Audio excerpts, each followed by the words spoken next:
To join us in today's meeting.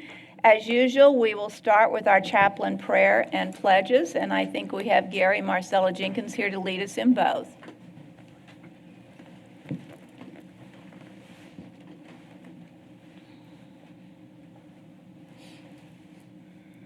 Good morning, Mayor and members of the council and everybody. God bless you. Will you please join with us in a word of prayer? Precious Father in heaven, in the name of Jesus, we bow before you, the author and the finisher of our faith, to say thank you for this day. We thank you for your grace and your mercy and for blessing us to see another day that you have made. Father, as we assemble in this place, we bow before you, seeking your face and your counsel, asking for you to guide the city council and endow them with wisdom to handle the business that's on the agenda and all of the city business with integrity and with wisdom. We thank you for our mayor, Brenda Gunner. We thank you for all the members of the council and those who assist this council. We thank you for our police officers and first responders. We thank you for this great city, and we pray that you'll continue to let some rain come so that our crops will be in good shape. We thank you for all that you've done, and we ask your blessings in this place. In Jesus' name, let everybody say amen. Amen. Good morning, everyone. Allegiance to the flag of the United States of America and to the republic for which it stands, God, indivisible. Honor the Texas flag. I pledge allegiance to thee, Texas, one state, under God, one and indivisible.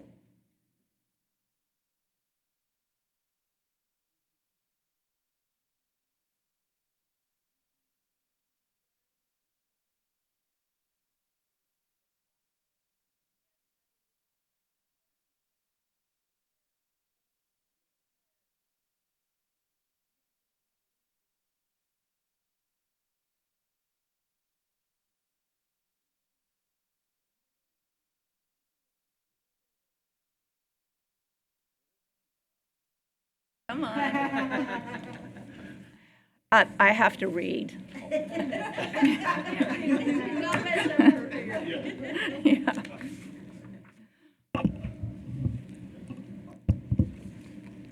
Mr. Fess Parker, famous for his endearing roles as Davy Crockett and Daniel Boone in movies and on television, is a former San Angeloan who never forgot the city where he grew up. Soon after his birth in Fort Worth on August 16, 1924, Fess and his family traveled to San Angelo, where Fess spent his entire childhood and adolescence. He attended Stephen F. Austin Elementary School and graduated from San Angelo High School in 1942, where he played on the Bobcat football team. He joined the service soon after graduation and served with the U.S. Navy during World War II. Following his discharge from the service in 1946, Mr. Parker attended Hardin-Simmons University and then graduated from the University of Texas. It was at UT where Fess took a serious hankering for dramatic acting.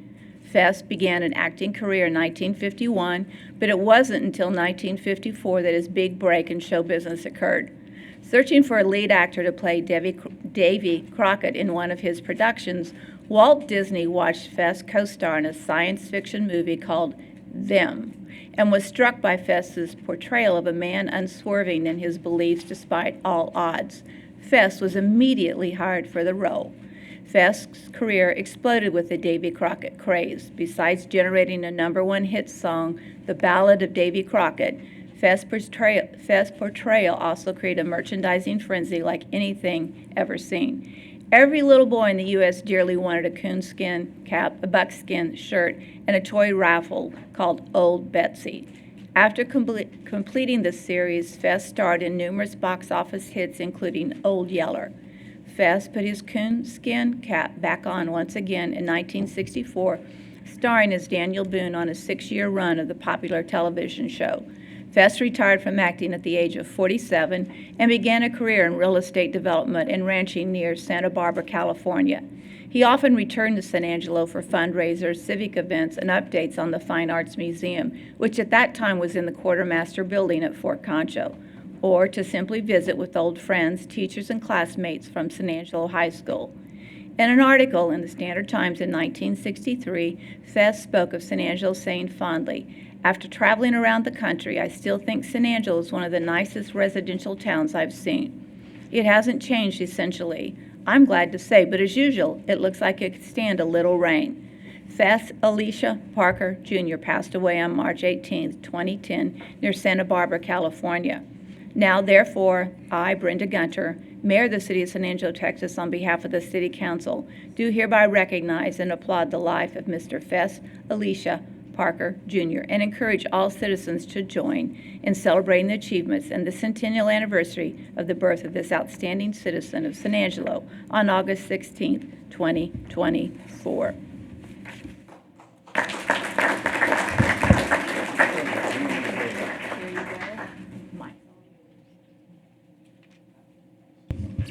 I think we're certainly honored that Fess Parker grew up in this town.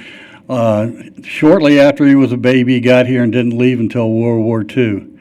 So he went through the Depression and World War II here, and we're certainly honored. But I think more importantly is that Fess Parker was doggone lucky to be raised in a community like ours. He took the values that he learned from West Texas, and he continued using them his entire life.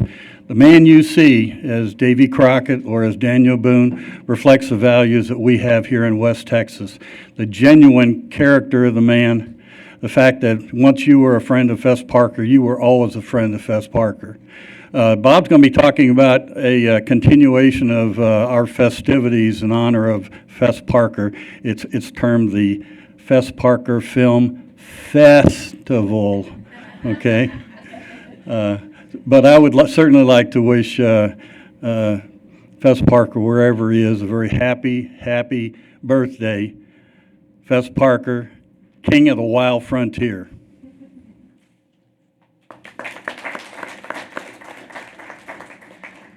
Good morning.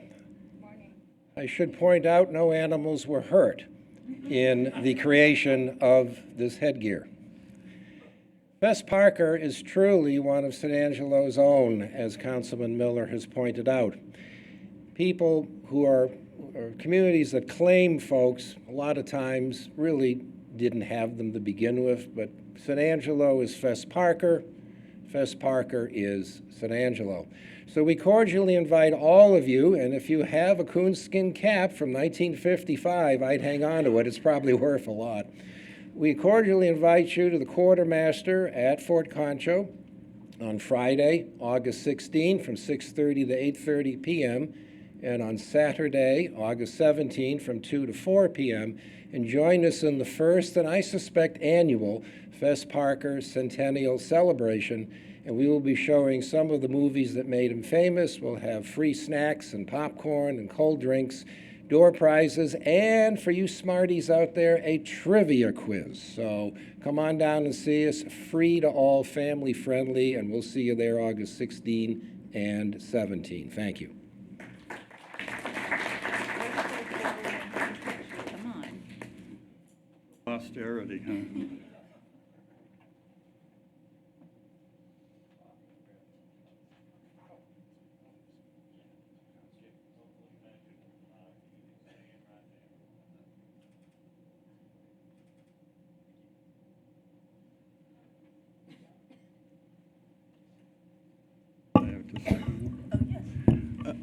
I will be mailing this proclamation off to Davy Crockett's, Fess Parker's family in California.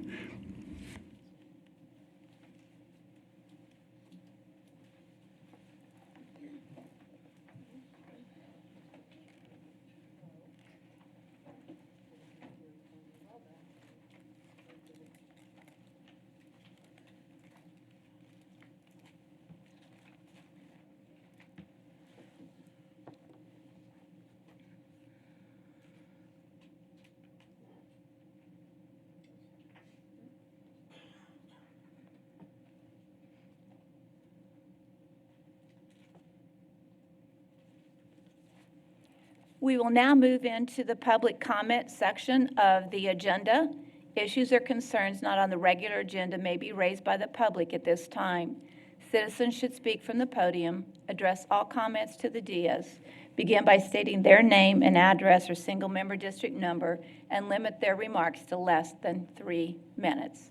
Are there people in the audience who would like to come forward and make public comment? If so, please come forward.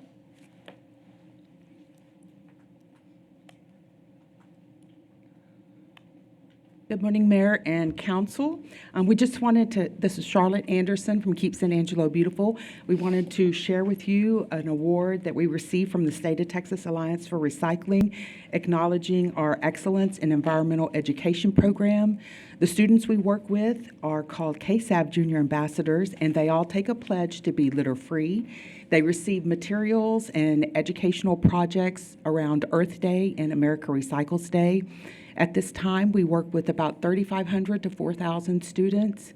In addition to our education process, we also do other projects. So our book, ABC 26 Ways to Keep San Angelo Beautiful, that was distributed to over 12,000 students, all of which were elementary, and our outreach went, in addition to our SAISD elementary kids, we shared that with TLCA, with Grape Creek Elementary, Wall, and Christoval. So really proud of that. In addition, we worked with a special project with Art in Uncommon Places, and we have 2 beautiful murals on the river that are at Avenue A and Hill Street and right at Irving, and they are just fantastic. So if you get an opportunity, go by and check those out. Just a couple of friendly reminders. We do have an event coming up October 12th is our fall sweep. Moving backwards, September the 7th is our tire event. We want to thank our COG for extra funding. We will have 3 trucks for this event, so we're excited about that. And then this month, August the 23rd, we'll be hosting Dr. Alper. So if you're interested in plastics and how they can be eradicated, this would be a great opportunity to get some information on that. August 23rd, it is at the ASU Alumni Center, and it's a free event. So we hope you'll reach out and join us. Just shoot me an email, and we'll put you on the list. Thank you, Charlotte. Further public comment?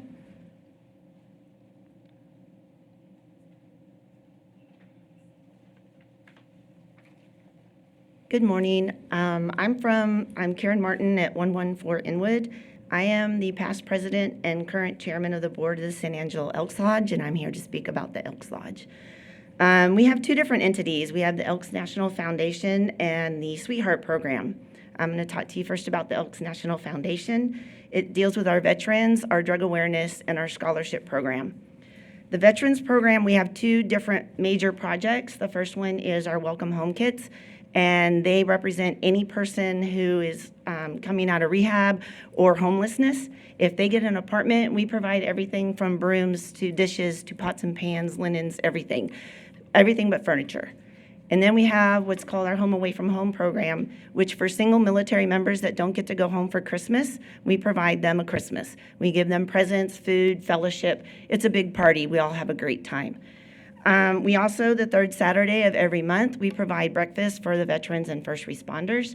Twice a year, we feed them lunch, and we partner with Big Springs, and we feed all the veterans in the Big Spring VA Hospital. We also have our scholarship program. This year, we provided a $2,000 scholarship to a vocational tech student, and we provided 11 academic scholarships totaling $5,500 to local students. Our scholarship program is now open, so if you have or know a senior, get in touch with us, and we have a wonderful academic scholarship program.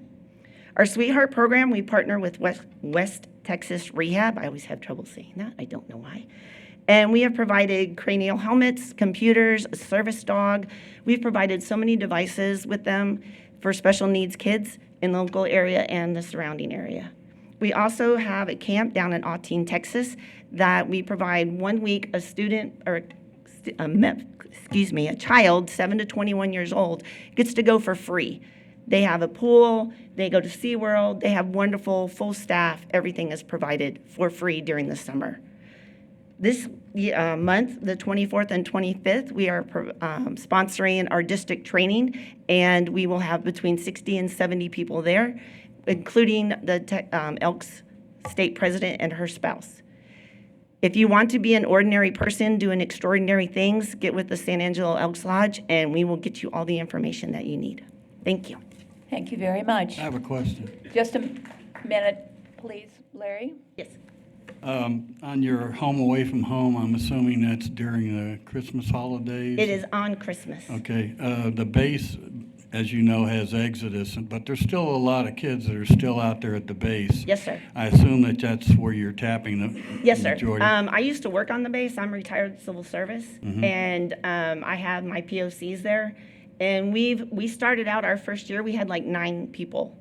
We last year had probably 60 to 70 people, if not more. And we had them calling their friends saying, y'all need to come out here. You need to come here. It's a wonderful opportunity. We partner with the Lions Club occasionally, and we do a joint on Christmas. But even during COVID, we had it out at the Wells Fargo Pavilion so we could do the proper spacing and all that. Do you accept volunteers? Yes, sir. Can I call you up? We love volunteers. Okay, if you could give us that phone number. So I we have can- it. It is 227-6920. Thank you, ma'am. Further public comment?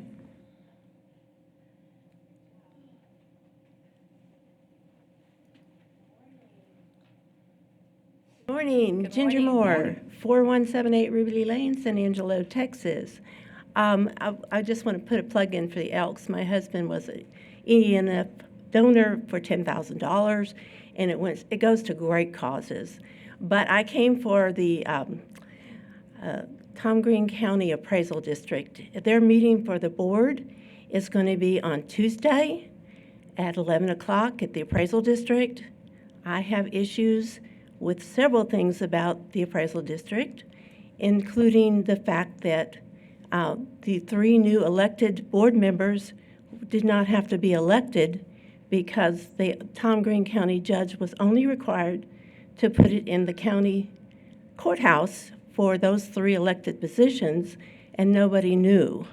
So we have 8 board members, 3 of which were selected versus, I think, elected.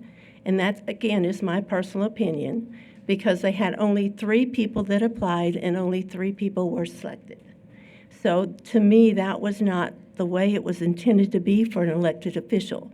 There are 3 counties that have completely replaced their boards in the state of Texas. So I would suggest that people show up for the board meeting, because the board in their plan decided that they will appraise us every single year instead of once every 3 years as required by the comptroller.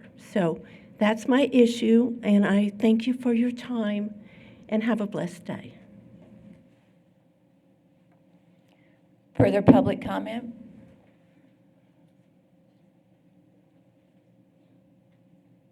Jamal Shumpert, single member district number 3. Mayor, today I'm here to talk about, I guess it's the code enforcement policy as well as the leash law policy, leash law ordinance. And it was a situation, I guess, on July, we had a meeting in which a woman said that Republic kept missing her route. And I thought of a solution that maybe we could renegotiate Republic's contract and put in a fine or a penalty for if they miss handicapped people. That way we won't have to worry about receiving complaints or calls from the Justice Department or the Civil Rights Department. That's just an easy fix for that. As far as the code enforcement, I called them and I told them to cut it. And as you see, this is up to 3 feet. This is in our area that dumps off into the Concho River. There is tires as well as trash amongst construction work. And this is an alley. This isn't actually in the riverbed. It is an awful place. And what my focus is that I think if we clean this part up, maybe we could get more water into our drains. Because the drain that goes further down, it dumps off into this, and all of this goes downwards. and it's been creating a big problem. And I'm pretty sure that the grass isn't supposed to be that color. So it might be some other stuff in there. So when it's another item we have on the agenda that they're supposed to be doing some testing. I'm not sure if they're going to test this area for dumping or not, but it could possibly be a reason, as well as the tires. That is the bridge, the 2-now bridge I'm talking about, in which when we're cutting that bridge, we're actually leaving about 4 or 5 feet of grass. So it's leaving a puddle of water in which there is vector breeding going on. I didn't bring those pictures. I didn't think they'd be, I guess, appropriate to show out here because, you know, they kind of get nasty. But I just wanted to run through the pictures. I'm not trying to embarrass anybody. But this also as well is a problem. When it rains, that oil will go into our drains, maybe make it to our drains, if not, make it on the side of the street. But this is a problem which y'all did talk about. This owner has multiple cars on his property, on the actual yard. It is a business, so they can do it, but I can only imagine how much pressure he's putting on the actual grid, the water grid. As far as the leash law, well, I guess I'll have to discuss that later. I'm out of time. Thank you. Thank you, Jamal. Further public comment?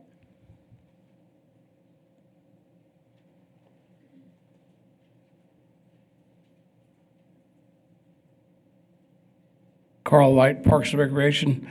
I didn't want another opportunity to pass by without introducing our new recreation manager, Jesse Bennis, so folks can match the name with the face, council, and the community. Yes, I'm grateful for the opportunity to be here and to serve the community and look forward to working with y'all more. Welcome. We're glad you're here.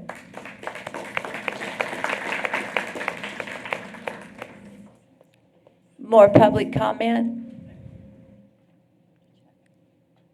Anyone else? Going once? Twice? The end of public comment. So we will now move into the consent agenda. I'll ask every council member if there's an item they'd like to pull from the agenda. So I'll start with Larry. Item G. Item G will be pulled. Karen? No, ma'am. Lucy? No, ma'am. Harry? Item E. Item E. Tom? I was thinking about one, but I'll let it go. We're good. And Nope, Tom? no. Yeah. All right.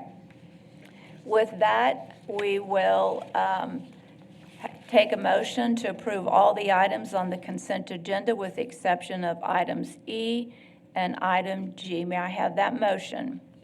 So moved Second. by Harry, seconded by Larry. Larry. Anybody? So any public comment on the items with the exception of item E and G?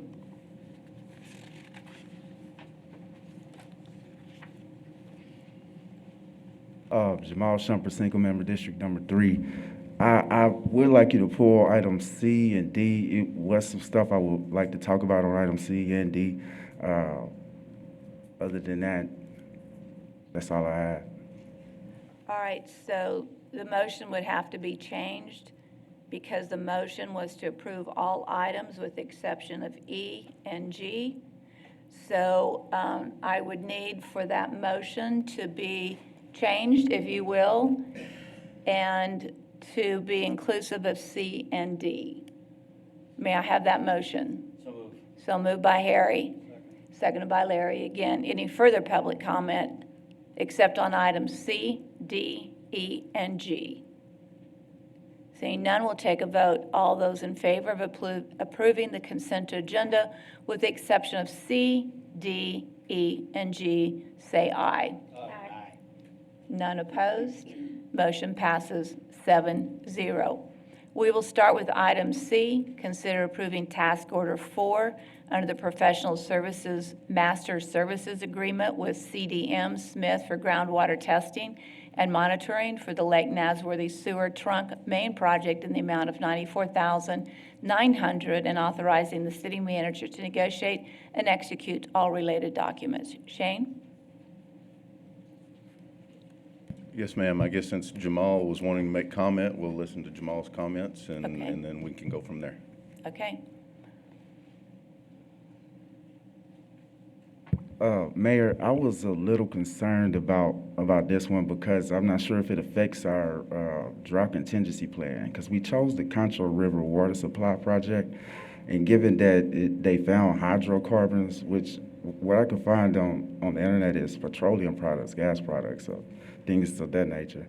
I'm not sure if it really affects that. And if it does, could we look into seeing another alternative? Because I looked at the four strategies that Improtech Hibbs chose.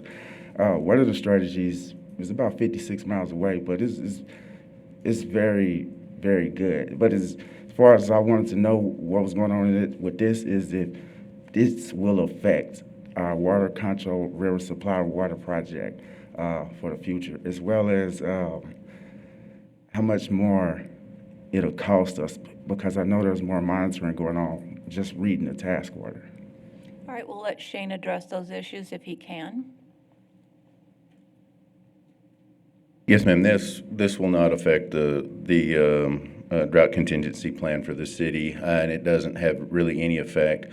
Actually, on the Concho River, while this was adjacent to the Concho River, it wasn't the hydrocarbons or none of that was actually found in the river water or the source of river water itself. This was in groundwater that was in a pit close to the river and not actually in the river, and so there was not ever any noticeable sheen or anything actually in the river itself. And so, but this will allow us to go in there and put some monitoring wells in around the site to see if it has, if it's leaching from an off-site onto this site, trying to figure out what the limits of the hydrocarbons in the area are that's in the groundwater. And so we'll be doing the monitoring and testing on that. Again, there's been no seen or noticed effect in the river or on the river. And this is far upstream. I mean, this is right off, basically off within probably 2 miles of the Nasworthy Bridge, and so it doesn't necessarily affect anything downstream where we're talking about any future water projects that we may have. So, Thank you. Ma'am? Yes, I have Larry. a question for Shane. The discovery of this substance, is your work on it, is it required by federal or state law? yes, when we were notified, the city was notified by our contractor as well as the TCEQ when the sheen was noticed, and as part of the action plan to basically discover, try to find the source or see how far or if it's spread from this site, or if it's coming from another site onto our site. And so it is a requirement of the TCEQ for us to go out and investigate this. Thank you. Any other questions for Shane? All right. So may I have a motion to approve item C? So moved by Tommy, seconded by Harry. Public comment, further public comment on that item? Seeing none, we'll take a vote. All those in favor of approving item C, say aye. Aye. Hearing all yays, item C is approved. We'll move to item D, consider approving change order 3 to WU-04-23, Lake Nasworthy Wastewater System Improvements Project with McKee Utility Contractors, LLC, for the total amount of $171,807.31, utilizing project contingency funds and authorizing the city manager to negotiate and execute all related documents. Jamal, you want to ask a question? Yeah, and really just for the explanation of it, this may sound real dumb, but I wanted to know how the working parts were on this, because you have a contractor and a subcontractor, and I wanted to know, it's kind of clear, I think the subcontractor does the boring or whatnot, but I'm not sure if some of the charges I saw for the contractor were just moving charges or were they working charges. Okay. That's kind of what I was looking at. Shane? Yeah, there's actually two portions to this. One of them is we had issues with one property owner securing an easement, so we did actually have to adjust the alignment of the pipeline just slightly to ensure that we didn't interfere with that one property owner's land. And so in doing so, there was some additional charges that were incurred in that. portion of that was because of the issues and how long it took for us to resolve those issues. There was a remobilization fee because the contractor was here doing his work, and it took us a while, and he finished his work, left, and now he's having to come back, so there was a remobilization fee associated with it, as well as there were some extra supplies. There's an extra manhole, some extra pipe, things like that, to adjust and cause for the alignment. And so those are where those costs come from. The other portion of this is bollards. In a lot of the open fields that we have, they are routinely mowed, and so to protect our manholes and our manhole covers, we're placing some bollards in certain places in these big open fields, so when they do go in there with the big shredders and tractors, that they're not tearing up our manholes and causing I&I issues with our system. So, Okay. and that's the kind of the two parts of this and the costs associated. Council, do you have any questions or further information needed from Shane? All right, thank you, Shane. So may I have a motion for approval of item D? So move. So moved by Harry. Second. Second by Lucy. Public comment? Seeing none, hearing none, we'll take a vote. All those in favor of approving item D, say aye. Aye. None opposed, motion passes 7-0. Item E is consider a resolution accepting a donation from Shannon Medical Center and Angelo State University in support of the city's community accessibility and connectivity project. Patrick? Come. Yep. Yeah. Morning. Yeah. Patrick is unable to attend today, but That's all right. he sent his best replacement. So. Good. Glad So, to have you. Yep. This item is in regards to our community accessibility and connectivity project. It's just accepting a donation from ASU and Shannon. There's a portion of our project that crosses their property, and in order to facilitate that, they were able to donate some monetary funds to cover their matching portion of the grant fund. I believe it's $400,000 from ASU and $25,000 from Shannon. So I Yes, asked Harry. to pull this one. Jeremy, the only question I had is it the amount of sidewalk that's crossing the property that causes the amount of donation? And there's such a disparity between the $25,000 from Shannon and the $400,000 from ASU. I think public wants to know, is it because of the amount of concrete that's going to be crossing the property? Correct. Yeah, so it's proportionate to the project itself, the dollar amount and the amount of infrastructure that's going in. The $400,000 for ASU is roughly their 20% match of what we're expected to pay on the grant funds.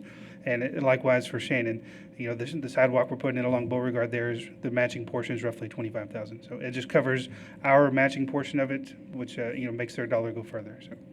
Thank you. I move to approve as presented. Matt, thank you. Public comment? Seeing none, we'll take a vote. All those in favor of approving item E, say aye. Aye. None opposed, motion passes 7-0.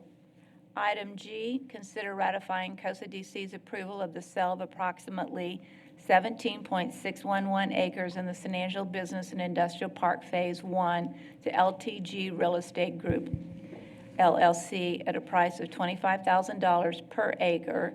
The exact acreage and total price to be determined by a survey on the ground, and authorizing the board president to negotiate and execute all related documents. Michael Dane, you are on. Good morning, Mayor and Council. Michael Dane, Interim Economic Development Director. We're excited about this sale. This is the corner lot, that most prominent corner in Phase 1, sale to Lone Star Truck Group. The lot has a couple of significant obstacles for development. One is access on and off TxDOT right-of-ways, and the other is elevation of the lot. That front corner of that lot sits very low, and we want those trucks sitting up nice and high where people can see them, and they do too. Our estimate of what it will take to remediate those two items is approximately $440,000. So we think that should be considered in the sale price of the lot. When you add the $440,000 of that specific development cost to the agreed upon price of $25,000 per acre, it brings the estimated cost to the developer up to approximately $50,000 an acre for those items. There are other costs that they'll bear, but we think those two items are an equalizing factor, which bring the $25,000 sale per acre sale price up to above the $48,000 per acre appraised value. So we're excited. We're looking forward to seeing shiny trucks sitting on that corner in front of a nice new facility, and we're here for questions if you have any. Larry? My question was, I wanted to make sure that we're just selling the land with no improvements on it whatsoever. It's As just is. As is, and they'll be covering the cost of the access road to Loop 306 and the improvement to the property, as you mentioned. Is that correct? That's correct. The other question I had was the per acre cost.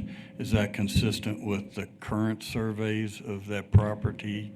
It is. It's a little higher than previous sales in Phase 1, but it is consistent with the most recent estimate we received from an appraiser, and is consistent with what land has recently sold for in Phase 2 of the industrial park. So we think that both the sale price and those unique development costs for that tract make that an equitable price compared to that estimate of value and recent sales in Phase 2. It's a high visibility corner. We're hoping to see some shiny trucks. Yeah. Thank you. Thank you. Other questions? All right, so would you like to make a motion to approve it? Okay, and a second? Second. A second by Tommy. Any public comment on this item?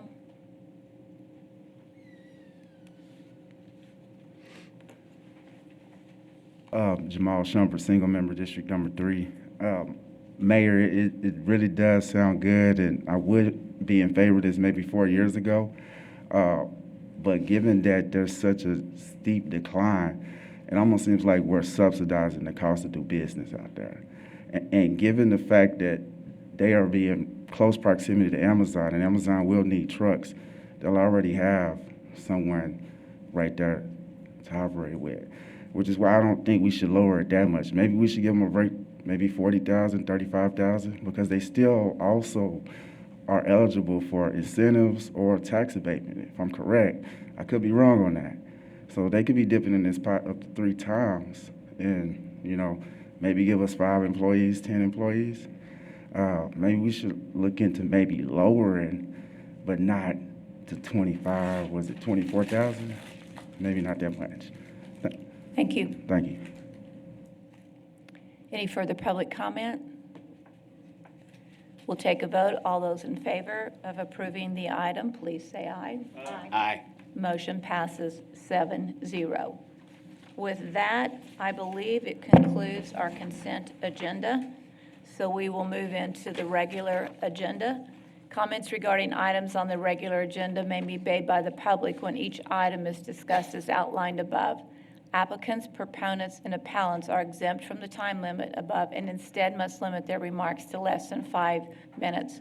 We will start with item A, consider authorizing the following resolutions regarding grant awards from the Texas Department of Transportation, known as TxDOT, under its Transportation Alternatives Set Aside Grant Program for the City of San Angelo Community Accessibility and Connectivity Project, or CACP. 1, resolution authorizing the city manager to negotiate and execute an advanced funding agreement with TxDOT for Phase 1 of the CACP. And 2, resolution authorizing the city manager to negotiate and execute an advanced funding agreement with TxDOT for Phase 2 of CACP. Jeremy, you're back on. Morning. Jeremy Miller, Assistant Director of Operations. A bit of housekeeping for you this morning in regards to our CACP project. The next steps in the progression of this project is to execute an advanced funding agreement with TxDOT, which will allow us to receive the grant funds and administer the project. The project has been split up into 2 phases. The first phase will be along Chadbourn Street from Beauregard to 5th Street, which will also coincide with our Chadbourn Phase B project, the reconstruction of the road. And then the second phase will be the remaining loop around the city with the pedestrian improvements. So today we're seeking approval to a resolution to enter into advanced funding agreements for both of those projects, as well as amend the current budget to reflect and schedule the associated revenue and expense with this project. So we'll have the grant funds from the state, roughly $18.8 million. And then the 20% match of that, we're going to use the tiers money, the $3.4 million, and the donated funds we just spoke about, the $425,000, as well as some street bond money to round out the total expenses on that. So just housekeeping, but be happy to answer any questions you have about that. Questions from council? Harry? I'm waiting for this. When can we start the second phase Yep. on Chadburn? I know the mayor was going to ask that question, but I just, I'd like to see it done sooner than later. Yes, sir. We all agree. Part of the reason for splitting this project into 2 phases was to allow for that to help speed up the timeline. So we're hoping we'll get this, once we're approved here, we'll start negotiating and get the advance funding agreement executed. And then we're hoping to let that project around the first of the year, if not the end of this year. So, and then construction will be a few months after that. So. Thank you, Jeremy. Other questions from council? Then may I have a motion for approval of item A? Move to approve. Harry's made a motion to approve. May I have a second? Second by Tommy. Any public comment on this item? Seeing none, we'll take a vote. All those in favor say aye. Aye. None opposed. That motion passes 7-0. Item B is consider a record vote to propose a property tax rate and discussion regarding the fiscal year 2024-25 budget preparation. Tina, you are on. Thank you, Mayor. Tina Diersky, Director of Finance. As you said, we're going to discuss the tax rate that we'll set for this next fiscal year. Since we last met, the state implemented new legislation with a calculation that yielded us an unused increment of 1.8 cents. And on the next slide, we'll have a proposal on how we use that additional funding that yielded us about $2 million right there. And so let me see this next slide. So originally we had talked about some funding strategies and issuing short-term debt, moving the equipment replacement and fire truck replacement off of the M&O side of the tax rate and onto the INS side of the tax rate. With this unused increment, we're able to move that back into the M&O side of the tax rate and use that short-term debt for some public safety capital needs and some other needs that we have as a city. The public safety radio infrastructure, $1.5 million will remain the same. The river stage improvements will increase by about $61,000. The Axon agreement will be funded at a cost of $3.7 million. You want to explain what Axon is for everyone? Yes, ma'am. Actually, the chief has a few slides right after I go through this one, and he'll kind of tell you what all is included with that and why it's important. So. Okay, continue, and then we'll have him come up. Okay, and public safety radios, $600,000 of that is for fire department radios. The other $200,000 is for police department radios. I want to point out that the police department did receive some grant funding for their radios in the amount of $1.6 million. And so that 200 is kind of a local match for that grant. And then we'll allocate an additional $250,000 for ambulances for the fire department. And I'll move to the next slide so Chief Griffith can come and talk about the Axon agreement. Thank you, Tina. Thank you, Council, Mayor, for letting me come up here and speak today. So we've been working through this for a while. We've been partners with Axon, which is all-encompassing. So Axon is our video storage, which is a massive undertaking in the 21st century for law enforcement. Basically, every police car has a front and back camera. They have a body-worn camera on every officer that's doing enforcement, and even we moved that now to our detectives as well. And it's also a weapons system. It's an electronic weapons system. And so this is a contract we've had since about 2017-ish timeframe. And so we have a massive amount of information that's stored through that. And that's where a lot of the cost comes into is storing. I mean, imagine every traffic stop. We have over 100,000 calls for service last year. And so with every interaction we have with the public, it records an immense amount of data. And as we see these cameras get even higher resolution, it means more data storage. So that's kind of the biggest undertaking there. And before we get too far into the weeds of what Axon is, I just want to say that we've worked through the radio system and worked with Axon to trim off any fat we can that is trying to save the city money. On the radio contract side, we were able to save off just right at about $1 million, almost $1.1 million, to be able to save money for the city. and try to reallocate money that we can use elsewhere.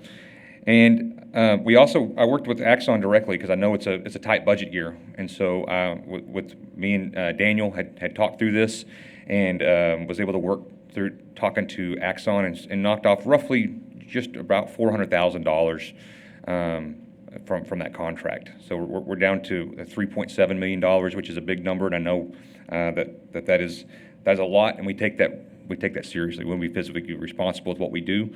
And so as we move forward in this, I want to explain kind of what we're doing here. You see that we'll be replacing end-of-life taser weapon systems. That's electronic weapon systems. I'm going to actually move over to the next slide here. This is the weapon system that we currently have. They were manufactured in 2011 and manufactured in 2013. Those weapon systems are only a 5-year end of life, so that's how long they're good for. I look at Axon, especially in the weapon systems, almost kind of like a ladder truck, that you don't always need a ladder truck on every fire call, but when you need a ladder truck, you know you need a ladder truck, right? Same thing goes for our weapon system, is we're trying to lower officers' deadly force situations and also save injuries to officers and suspects whenever we're utilizing less than lethal weapons. And the law, as we see this go forward to the legislation, they required that we have some form of less lethal, and this is the best less lethal weapon that we can put out and utilize as of today. So it will lower liabilities. Issue that we're running into right now is that because these weapon systems are so old, you look at that Taser X22, which is on the right, that end of life 5 years, so 2016 was end of life. And so here we are, 2024, and by the time we get these, it'll be 2025. We're having issues with these weapon systems working. A lot of officers are stop carrying them because they don't work properly. And it's end of life, meaning Taser, or Axon, I should say, does not service them anymore. They don't exist. We skipped an entire generation of weapon system. If you see right here, this is the full scale. The X26 was the first weapon system that came out in the early 2000s, and then they reformatted that and made the X26P, which used the same cartridge. These are single-shot weapon systems, so if you miss, it's not good, right? So it doesn't do any good at all. It just makes a little pop noise. And then we move to the X2, which is kind of like a Derringer. It's kind of like the way I put that. Like you have a weapon system that has 2 shots. So hopefully on one of those 2, you make connection and be able to use it. We're seeing those probably have the most issue right now, but battery life and the cartridges, they don't make them like that anymore. So they actually moved to, in 2018, they moved to Taser 7s, which still had a distance issue. So if you look down at the bottom, they're running at about 21 foot up until Taser 10. Taser 10 moved to 45 foot, which I'll give an example of that. We had a situation here in San Angelo not too long ago where an individual was threatening law enforcement, had fired shots out of his house towards a neighbor's residence, and we had the house surrounded. He was going through a kind of emotionally disturbed situation, and our officers were out front calling him out, trying to get him to come out peacefully, and he picked up an axe and came running at our officers. Thankfully, we had beanbag rounds, but I want you to understand what a beanbag round is. That's a 12-gauge shotgun round that we fire at them that has a less impact. So you can't use it very close, and it's for distance, and it basically hits you really hard in the gut, right? We were able to strike him multiple times, and through pain compliance is what that is.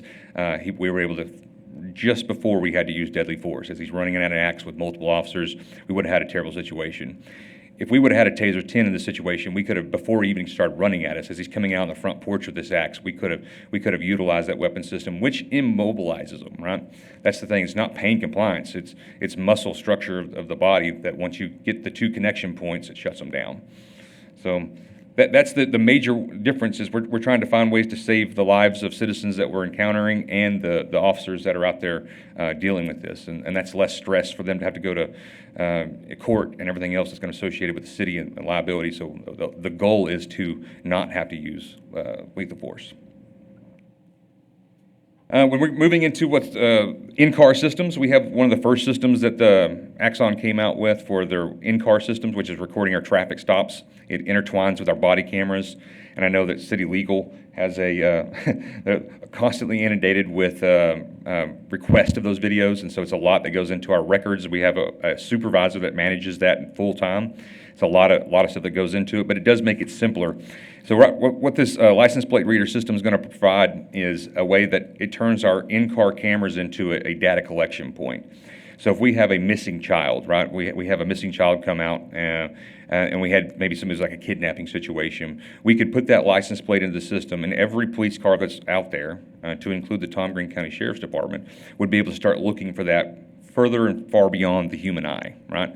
So it uses that camera system to actually run that plate and look for that missing child. Or maybe where we see a silver alert, maybe your grandmother or grandfather goes missing, we don't know where they went.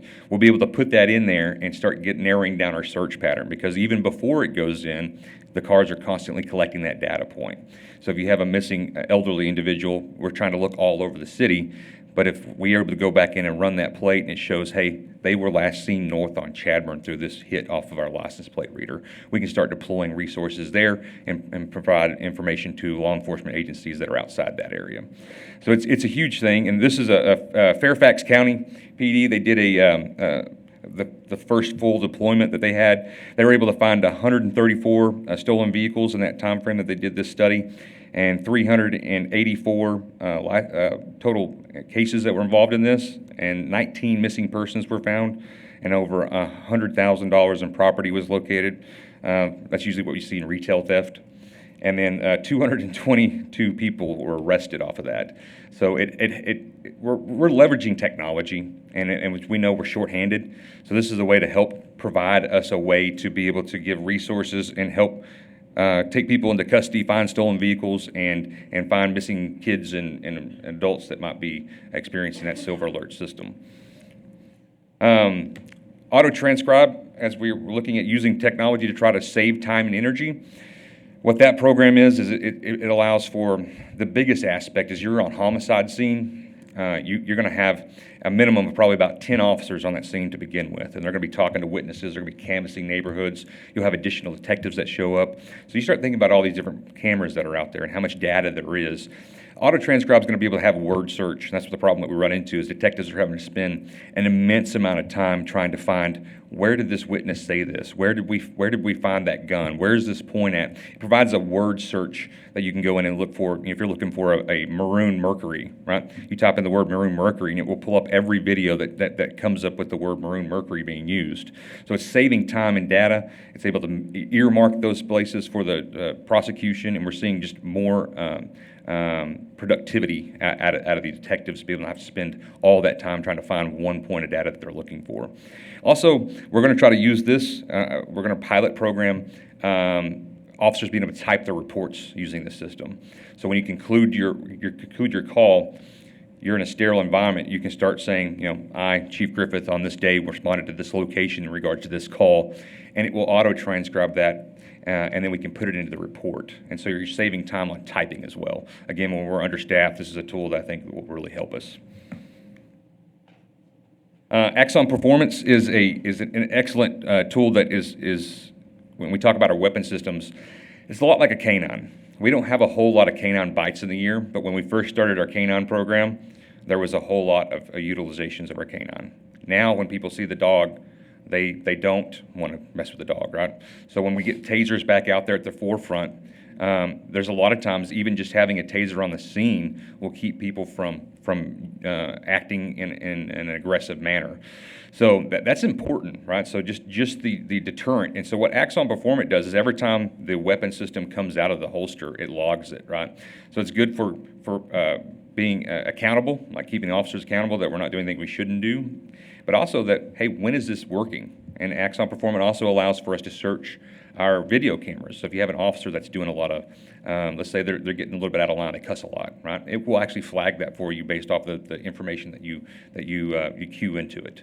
So it has a lot of great things for supervision, and it also provides the ability to be able to show when are our weapon systems being used, how are they being used. It's an immense amount of data that we can use to come back to y'all in 5 years and say, hey, here's what we've been doing with the weapon system, here's how it's worked effectively. And And that's the key thing. We are working on a budget. I'm sorry, we are working on a grant for about $350,000. We're not guaranteed the grant, but we're working through the Department of Justice on that. So that would be something we can offset in one of those future years. How long are these products in life? And are they good for 10 years? Are they good for 5 years? I'm sure each one of them has a little bit different life on them. It's a great question. And so what we've seen right now is we've been able to deploy our in-car systems for about 6 years right now that we'll have. And in worst case scenario, if we could run those, but they're not going to make it that much longer. You go back to that 2011 weapon systems, we're already seeing failures. We started seeing failures in those probably about 8 to 10 years in. So that's probably about the max you would want to run. Just like with anything else, you wouldn't necessarily want to be using tools that are end of life when a company uses that. So end of life is 5 years for, I think, all the products. We can make them last what we've been doing for 2, 3, 4 years more. I think past that, you're really getting into an issue with liability. I think it's pretty exciting to see how advanced all of these products are and what you're able to do, record, protect, and ensure safety for officers, but also what it will add to the safety of citizens in this community. So it's exciting to see the advanced technology, much greater than I think I was aware was out there and available. And I'm assuming your officers are very excited about this new technology and the new things that will be coming their way to help them in their jobs.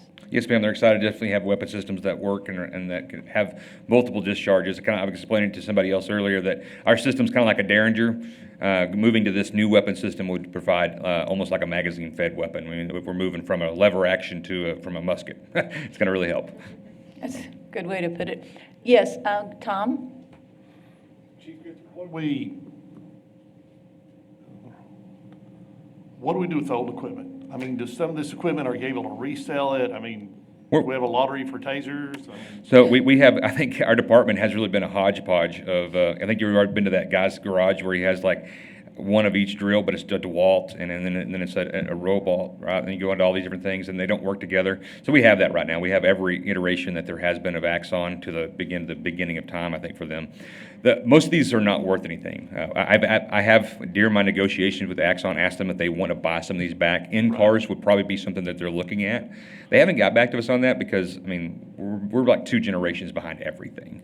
So we've squeezed the last bit of life out of a lot of these products, and so the value would be, pennies on the dollar at best, but we're going to do what we can. Well, we count pennies around here. Yes, ma'am. And anything we can, we're shooting for. But I have people within my district that will call me and say, okay, what do they do? I know when we talk about getting rid of a fire truck and we do things, there's people that, I just needed you to kind of state the process that we go through, and you're pursuing an avenue to get rid of it if profitably, if we can. If not, it gets disposed of. Yes, sir. And that's the big thing is that anything that we can get back in whether or not that's 10 cents or that's $10, we'll do everything we can. It's just whether or not they want those products as old as they are.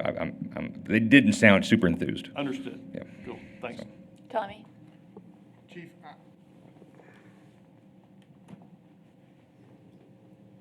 I would assume there are updates, upgrades to the software, to the equipment, and so forth. Is that included in the price that we are going to be paying for this? Yes, sir. That's a great question. I'm sorry I didn't cover that. So actually, the total price is even better than it was in the last contract in regards to unlimited cartridges come through this contract. So we can use the weapon system as many times as we need. We get an upgrade to a new body camera at in between year 2 and 3. So if there's a new design that comes out, we can upgrade to that. One thing I didn't touch on is the new body cameras that we would be moving to provide a wider angle of view. It's one thing that we've run into in court and other things is that if I'm facing you right now and somebody pulls a gun out over here, then it's not recorded, right? So the more we can get that angle out, and the Axon 4 body camera also has a secondary mount that you can put to a hat or to a shoulder mount that gives you 2 angles of video that can be added to it. We're going to test that out and see if it's going to be appropriate for us, but there's a lot more things that we can do that are built into the cost. So it's a great question. Good, thank you. Yes, sir. Other questions, comments? Larry, and then Lucy. This may be the first time the word, or excuse me, the initials AI have come up in the city council meeting. Hey, But that'd be it the is first. very exciting. Yes, sir. I do have some questions on, Yes, sir. you're talking hundreds of thousands of calls. Yes, sir. You're talking about a license plate reader. Yes, sir. That requires significant storage of information. Yes, sir. I guess I'm a little curious how you're going to handle that. So unlimited. That's why these contracts, a lot of departments tried to do their own management and very, very quickly started to see that it's impossible. So that Axon is CJIS certified, which means it meets the Department of Justice standards for security. And they do that in multiple locations. So there's one on East Coast, one on West Coast, and I believe one in the central part of the United States. And those are stored separately so that if something, God forbid, was to happen, some explosion, it's not lost.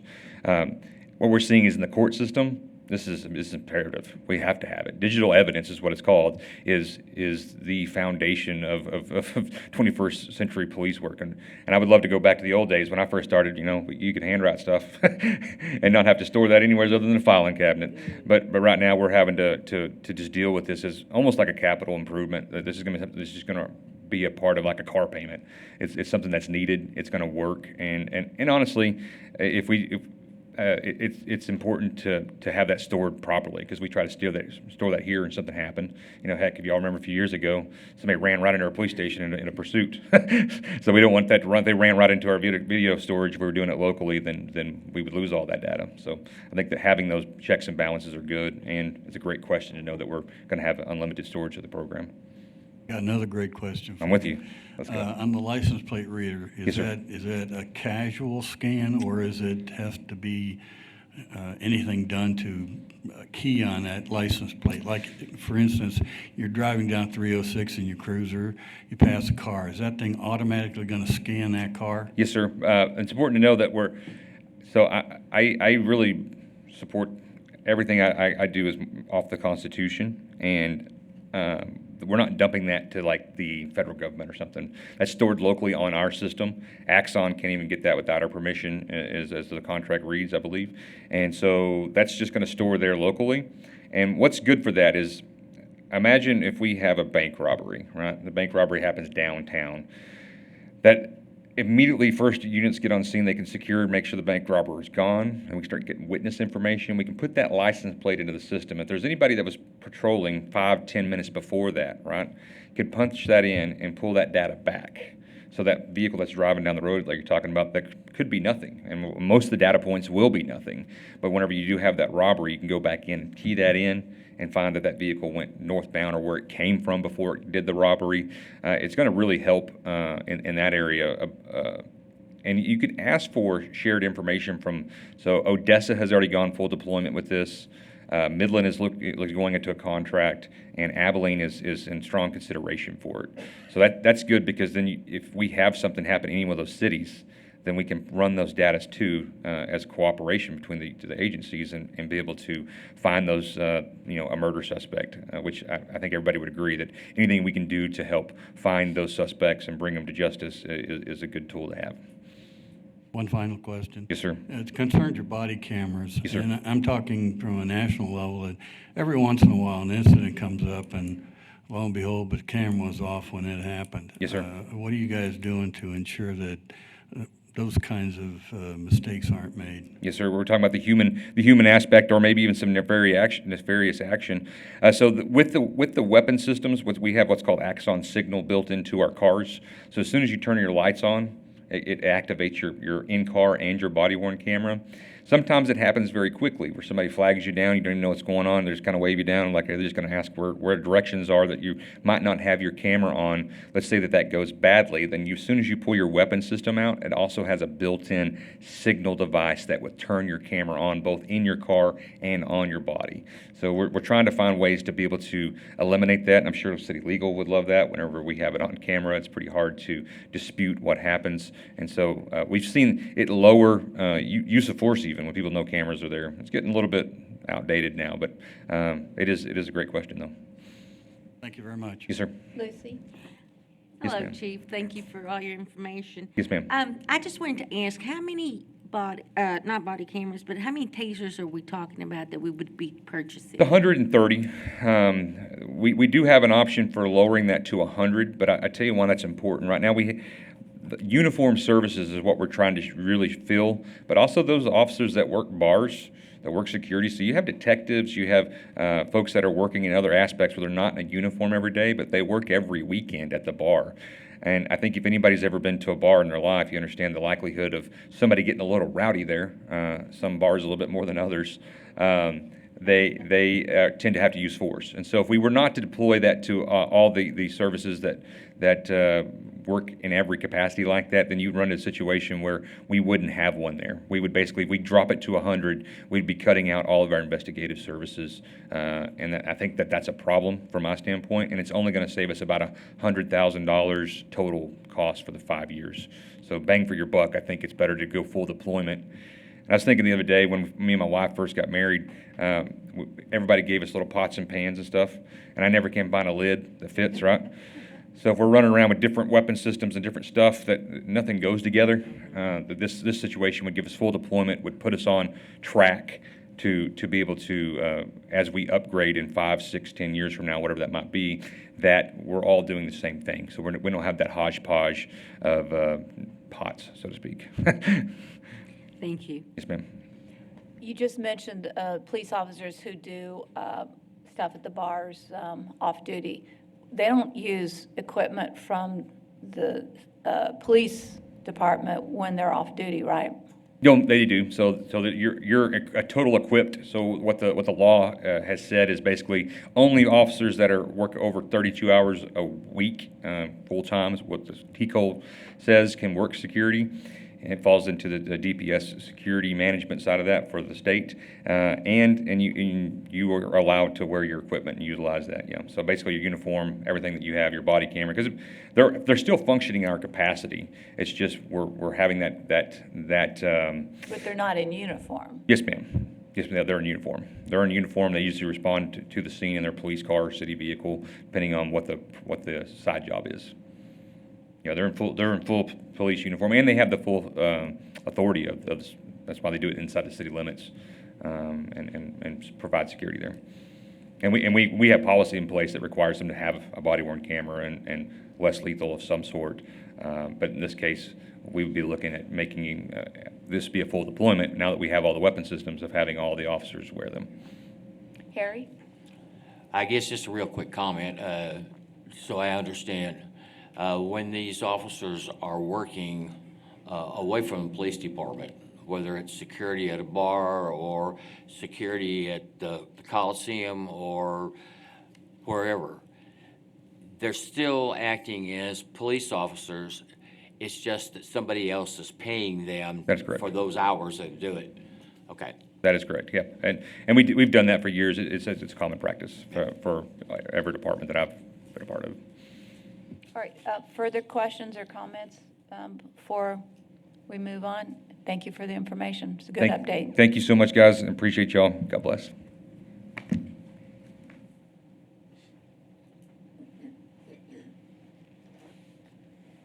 Okay, do I need to go back to any of the other slides, or y'all ready to move forward?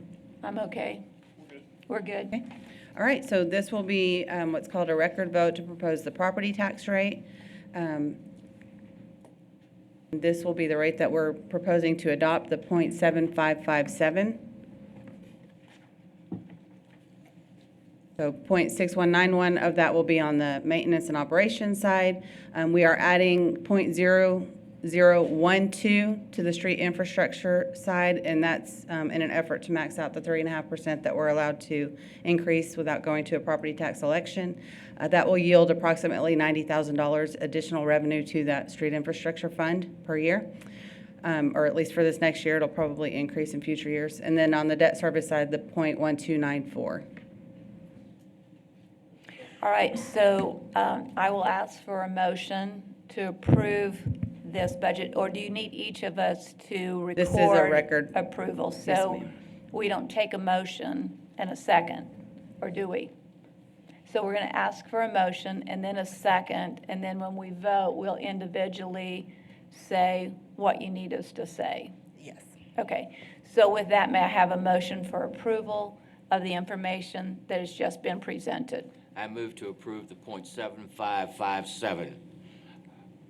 Is there a second? A seconded by Larry. Public comment, please.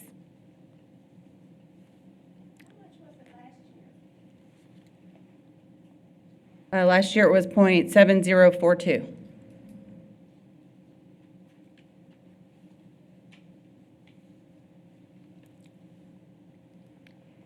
Any further public comment? Then we'll take a vote individually. So Tommy, Aye. do we have to repeat the .7557, right? No, just No, aye. not on this one, just the, Just aye. Just yay. Yes, yay, aye. Or yes, aye. Aye. Aye. Aye. Motion passes 7-0. thank you.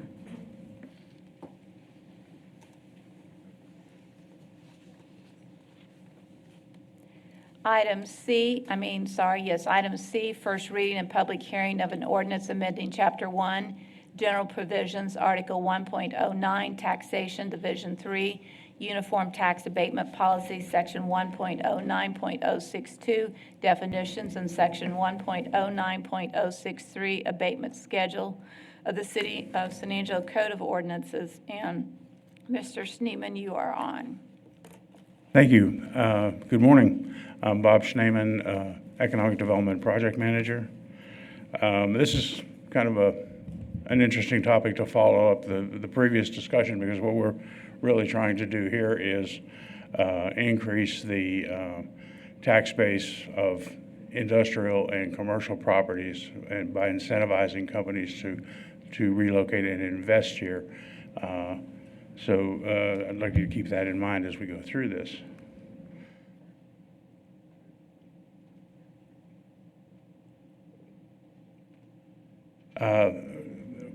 We looked at this ordinance a couple of months ago and submitted some proposals to council and had some discussion, and you sent us back to take another look at it.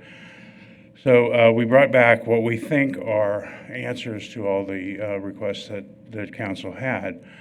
I'm going to go through these, just the parts that we've changed, and then if anybody has any questions, they're more than welcome to ask them. One of the first changes we made is we added one industry, which is a battery energy storage system. These are basically what they say. They store electricity offline from the grid and then put it back into the grid when there's a peak demand. So it's buy it cheap and then put it back in when it's needed. That's the only thing that changes in the eligibility. There's one type of company. We looked at the abatement period, and we have a specific company in mind, I should say, when we're looking at this ordinance, and that's what instituted a lot of the changes that we're doing. It's business specific. Sorry? It's business specific. It is very business specific.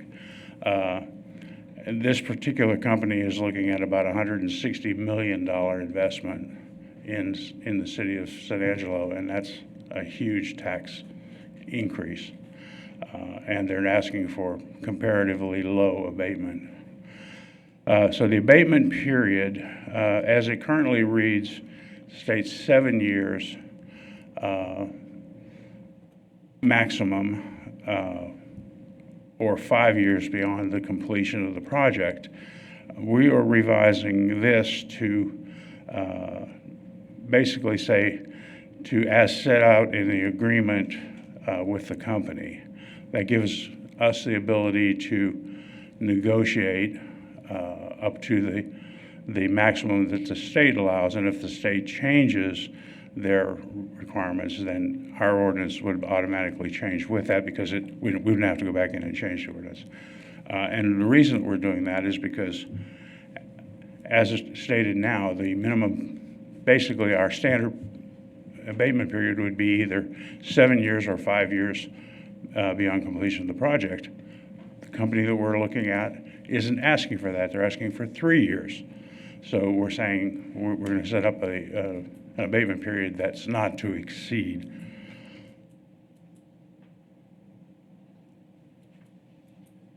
In doing that, we also looked at the percentages of abatement and the investment required and also the job creation required.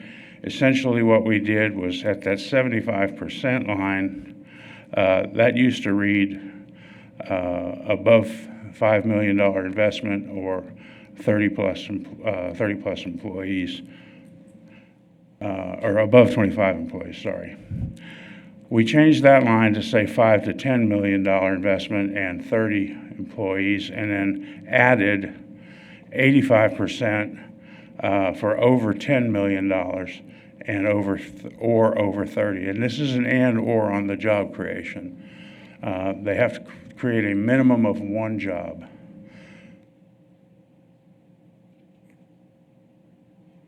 And they have to have a minimum capital investment of $250,000 and a minimum of one job created. Those are the only changes that we're doing to the ordinance at this time. So what we're asking is we change an ordinance to say specifically a minimum of $250,000 capital required. And we're asking that they only have to create one job, A minimum of one. a minimum of one, so Right. they can do Correct. one. So they could have a large investment, but only create one job, they'd still be eligible. Because of the property tax benefit that they're investing. That's correct. And what we're really trying to do is get some of the burden off of the residential tax and shift it to more industrial and commercial. And once again, this specific item is very specific to a business, That's correct.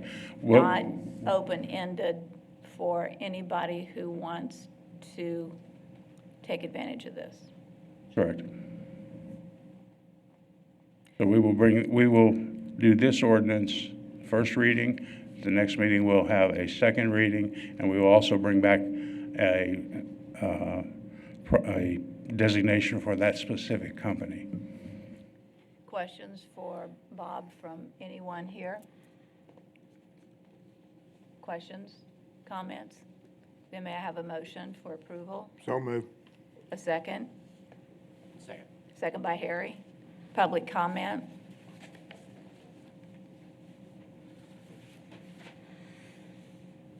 Jamal Shumpert, single member, District 3. Board, I'd just like to point out to you guys that full-time equivalent does not mean that it is a full-time employee. In the past, we have approved some people who did not have one single full-time employee. They were all full-time equivalents and seasonal workers. But yeah, I guess I'd be in favor of this. And last time they did come up, I was confused about what you guys wanted them to change about this policy. Because the way that they structured it last time, I think gave the board a lot more freedom. And I'm not sure about what he changed this time, even though it says it up here. It just doesn't seem like anything changed. It changed because, in fact, it is very one business specific, where before what was presented was sort of open-ended, any industry, any amount, there was no parameters put around it. And we asked that parameters be created. And that's what this does, is create the parameters. So every individual request would be considered before being approved. Okay, thank you for the explanation, because when he mentioned the $160 million business, my mind got to thinking like, what? They should have been approved or whatnot. Thank you. Okay, thank you. Any other comments from council? Yes. Yes, Karen? We would just like confirmation that we're understanding how the ordinance would affect other businesses going forward, if at all. If we change the ordinance. Well, that was my point, is that this is very one business specific. We're approving this today to appeal to one business Yeah, specific. it's adding eligibility for one type of a business only. Okay. Now, the criteria applies to everybody that's eligible. And all the previous businesses that were eligible remain eligible. It's just adding that one. Okay, thank you for clarifying. And one further question that came up when we discussed this previously was whether or not there would be any kind of environmental impact because of the nature of the business. And if you would just repeat that for the sake of the public, I would be grateful. Thank you. The chamber is still looking into that, discussing with the company. As I said, at the next meeting, we'll be bringing back some more company-specific information, and we can address it at that time, if that's This is okay. an ordinance revision, not Yeah, a this is the general ordinance. company-specific conversation. It will have to come back for approval for a specific company. And then we can ask the questions about environmental and other issues that you might have. But this is the ordinance that allows that company to continue negotiations with COSA DC. Correct. Is that the right description? That's Yeah. absolutely correct. So, okay. Further questions or comments from anybody? Okay, so may I have a motion for approval? You got one on the table, Mayor. Oh, I already have one on the table, so we don't need to do that. So we're going to take a vote. All those in favor? Aye. Motion passes 7-0. Okay, so we are going to item E, first reading and public hearing of an ordinance amending Chapter 9, Article 9.05, camping on municipal facility of public property. And Mayor, I think we. did I skip one? Skip D, I think. Okay, sorry, back up. Item D, first reading and public hearing of an ordinance ordaining the city's participation in the Texas Enterprise Zone Program pursuant to the Texas Enterprise Zone Act, Chapter 2303, Texas Government Code, providing tax incentives, designating a liaison for communication with interested parties, and nominating Ethicon Incorporated to the Office of the Governor, Economic Development and Tourism through the Economic Development Bank as an enterprise project. You're still on. You didn't get rid of me yet. Okay, this item, we passed an ordinance back in 2019 that expired in February 2024, basically electing to participate in the Governor's Enterprise Zone Program and also nominating Ethicon as a participant in that program. Were there other nominees? No, there were not. In February of 2024, the governor's office came out with some instructions, said that we could renew our participation in the program with a resolution by council. Since then, they've changed their minds and they decided we need a new nominating ordinance. So that's what we're doing today, is basically a new ordinance doing the same thing that your resolution did back in February. And it's important to point out on this that it does require, I'm sorry,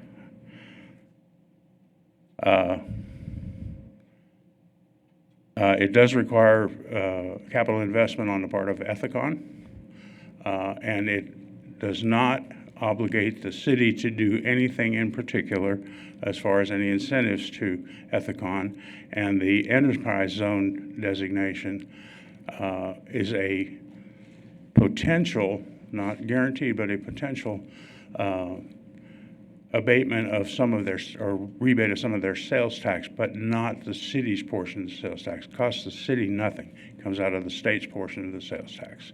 I think that's the most important thing to emphasize. What's the capital investment expected?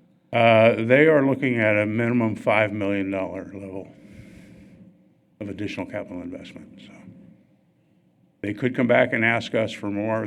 We do have a tax rebate through COSA DC ongoing right now, but it's coming down to the end of its life cycle.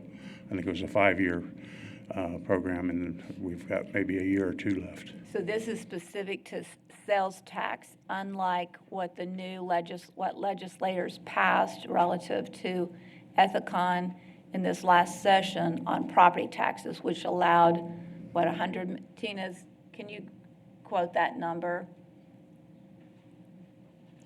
The Texas legislators passed a medical manufacturing property tax law that allows, I think it was 100 in impact, I think it was 100 million. Let's see, the impact for the medical equipment was $800,000 in property tax revenue. So this is separate from that. So this would not allow them not to pay city sales tax. Correct. It has nothing to do with our portion of it. Okay. So questions, comments? May I have a motion for approval? So move. So moved by Harry. Seconded by Second. Tommy. Public comment on this item? There's no time frame expected, or is there on the $5 million investment on capital?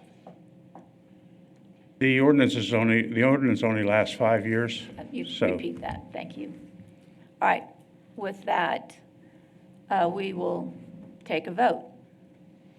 All those in favor say aye. Aye. Passes 7-0.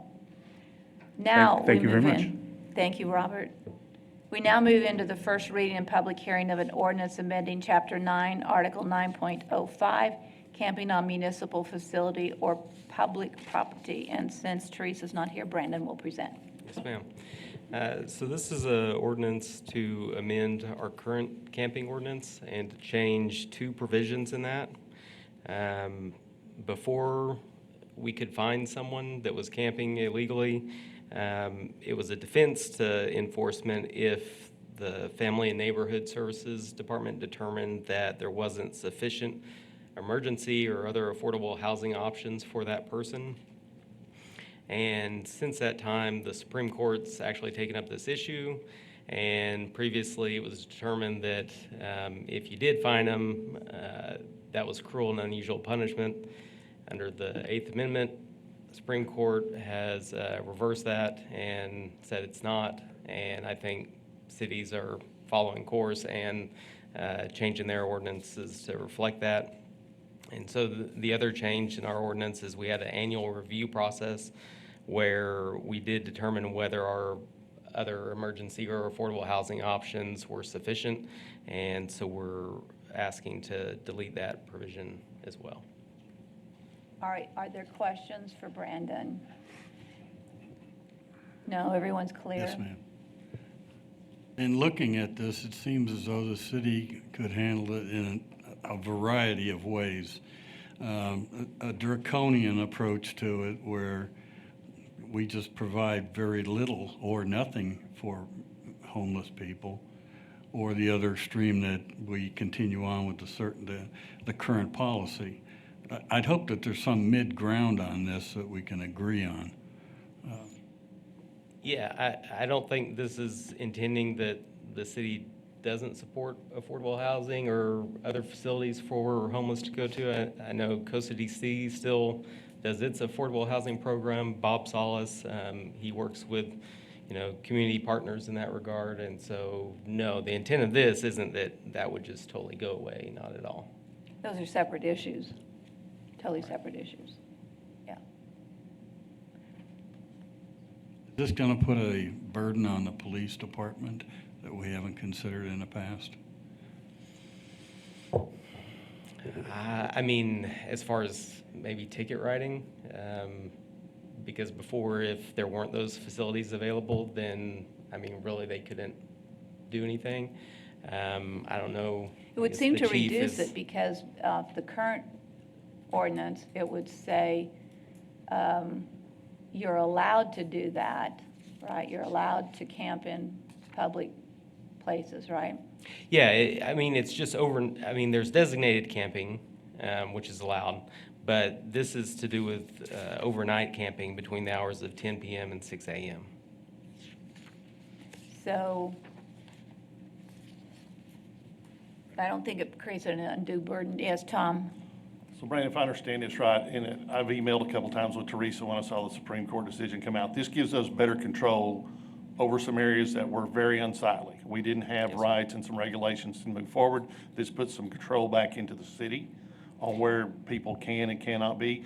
as respectfully as we do that, we have somewhere to go. But I think the overall intent of this is to give the cities and local municipal governments more control on where those things can happen. Would that be a good summary? Absolutely. I mean, it's a public health and safety concern. Okay. Cool, thank you. Well put. All right, further questions or comments from council? All right, then may I have a motion for approval? So moved. So moved by Thomas, seconded by Larry. And public comment, please. Michael, come on up, so you'll be up here. Jamal Shumpert, single member District Number 3. First off, I know it will burden the police to even have to go down there and see if they're camping. Furthermore, you're gonna have to prove they were camping. Those people will fight you because they are basically renegades against the government. That's why some of them don't work jobs. They'll sit there and stand up all day and then sleep during the, stand up all night and sleep during the day. And then that poses another problem. They'll still be in the same areas that you wanted to get them out of. They'll just find a way around this. I think the best alternative is to find a way to help them help out the city. We have a lot of trash just blowing around, and it's not because people are throwing it out their cars. It's because sometimes some of those trash bins get lifted up and they fly away. Maybe we could target certain blocks and have them pick up a couple bags of trash a day and maybe pay for a room or build some type of temporary shelter to put them in on maybe the corner of town, areas you don't want them in. But I don't believe this way forward will work with these people. Well, it matches up with the Supreme Court, and that's the reason we're changing it, because it's the Supreme Court ruled, and we're trying to make our ordinance to be in line with the Supreme Court ruling. Because we can't have an ordinance that does not support or goes against a Supreme Court ruling. Yeah, we could change the ordinance, but as far as I guess enforcement, we don't have to make it a priority is I guess what I'm saying. And yeah, you're right. Sometimes people don't agree with Supreme Courts or even, other courts. So yeah, you're right. We do have to get in line. You're correct. But thank you. Thank you for being interested, Jamal. Ma'am? Yes. I agree with Miles on it. It's, the next step is a dialogue on the application of this. And I'm not sure what that is again. I'm sure Mike is going to help us on that. Ginger, come forward, please. Go ahead, wait till you get to the mic before you start talking, girl. Ginger Moore, 4178 Ruby Lane, San Angelo, Texas. My question is, why is it only from 10 to 6? I took my grandkids to the Bosque about, several months ago, and I couldn't stay because there was a group of homeless people playing music and drinking up above where it was. And I'm saying, why is it only 10 to 6? Why should not that be every day, all time, 24 hours, is my question. Thank you. The public still has a general right to utilize public properties, so limiting the hours that creates the nuisance and public health and safety concern, I think that having those hours does that. But otherwise, we can't keep people off common public property. If someone's allowed to drink on that property, regardless of whether they're homeless or not, they're allowed. Is that correct? We don't differentiate between a citizen. Yeah, it's not the versus- status of someone. yeah, We're not that's looking at you're homeless, right. so you don't get to be. Yeah, right. Correct. It would apply to anyone. That's my point. I think you're up next, Mike. Good morning, Mike Burnett, Executive Director of Concho Valley Community Action Agency and Chair of the Concho Valley Homeless Planning Coalition. I reside in single-member District 1, but the work of CVCA and the coalition is city and region-wide, as you're aware. First, I'd like to acknowledge the ongoing conversations with city leadership and council with the Homeless Planning Coalition about creating long-term assistance solutions for our homeless neighbors. I'm glad that the city is a partner and not an adversary in working towards this solution. I also acknowledge that the action item on camping on municipal facility or public property ordinance is in due to the, as you stated, the Supreme Court's decision to uphold the ban on homeless encampments. This presents us with a challenge, though, as a society. How do we, as a society, balance the need for public order with the rights and needs of those who have no shelter? While aimed at maintaining public safety and health, the ban inadvertently places a heavy burden on those already struggling to find their footing. The items on today's agenda is something, like I said, that we have to do to be compliant with the state law, but I think there are things that we can do as a society to continue to assist those in need. We stand united in our desire for a clean, safe, and welcoming community, but we also must stand united in compassion and understanding for our neighbors in San Angelo without homes. Here in San Angelo, we pride ourselves on our community spirit and our willingness to lend a helping hand. The earlier proclamation towards Fess Parker indicated this. San Angelo is a place that helps each other. Criminalizing the act of seeking refuge in public spaces does not align with these values. It is not a crime to be homeless. It is a humanitarian issue that requires a humanitarian response. We must remember that fines and penalties do not solve the underlying causes of homelessness, some of which being affordable housing shortages, mental health issues, substance dependency, and economic disparities. Instead, fines and penalties often exacerbate the problem, making it harder for individuals to secure housing and employment. Homelessness is not just an individual's problem. It is a reflection on our society's health. When one of us suffers from the lack of a basic necessity like shelter, it is a call to action for all of us in the community. The strength of our community is measured by how it treats its most vulnerable neighbors. The support of our whole community and efforts to help the homeless is crucial. It is this collective effort that can provide shelter, food, and most importantly, a path towards self-sufficiency. Community initiatives can build bridges, can create bridges towards employment, access to health care, and educational opportunities. The member agencies and people of the Homeless Coalition have been working hard to stand in the gap, connecting our homeless neighbors to resources and services. Thank you, Mike. Comments well made. Was that Thank 5 you. minutes? It's 3, I think. I thought it was on regular agenda items, it was 5 for public comment. But well done. All right, thank you. You made your points. I think we all heard them. Thank you. All right, so there is a motion, a second. We've had public comment. We'll take a vote. All those in favor of approving item E, say aye. Aye. Motion passes 7-0. We'll move into our closed session portion of the agenda.